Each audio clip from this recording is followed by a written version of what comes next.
মাতা সরস্বতীর এমন এক অভিশাপ যার ফল আজও দেবী লক্ষ্মীকে ভোগ করতে হচ্ছে। ব্রহ্মলোকে তখন শান্ত সুরে বীণা বাজাচ্ছেন দেবী সরস্বতী। হঠাৎ সেখানে উপস্থিত হলেন দেবী লক্ষ্মী। সরস্বতী তখন প্রশ্ন করলেন, দেবী, আপনি ব্রহ্মলোকে আসেন না কেন? লক্ষ্মীর উত্তর শুনেই বদলে গেল সব।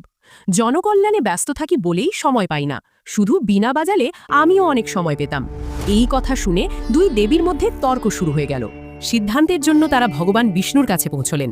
সেখানে আগে থেকেই দেবী গঙ্গা উপস্থিত ছিলেন। লক্ষ্মী বসলেন বিষ্ণুর হৃদয়ের পাশে, গঙ্গা পেলেন চরণে স্থান। কিন্তু সরস্বতী? লক্ষ্মী বললেন, এখানে আপনার জন্য কোনো স্থান নেই। এই অপমান সরস্বতী সহ্য করতে পারলেন না। ক্রুদ্ধ হয়ে তিনি লক্ষ্মীকে অভিশাপ দিলেন, তোমার নিজের গুরুত্বের অহংকার আছে, তুমি পৃথিবীতে তুলসী রূপে জন্ম নেবে, যেখানে তোমার হরির সঙ্গে কোনো সম্পর্ক থাকবে না। তখন ভগবান বিষ্ণু বললেন, এই অভিশাপ নয়, এও এক কল্যাণের লীলা। আপনি যদি দেবী সরস্বতীর ভক্ত হন তবে চ্যানেলটিকে সাবস্ক্রাইব করুন।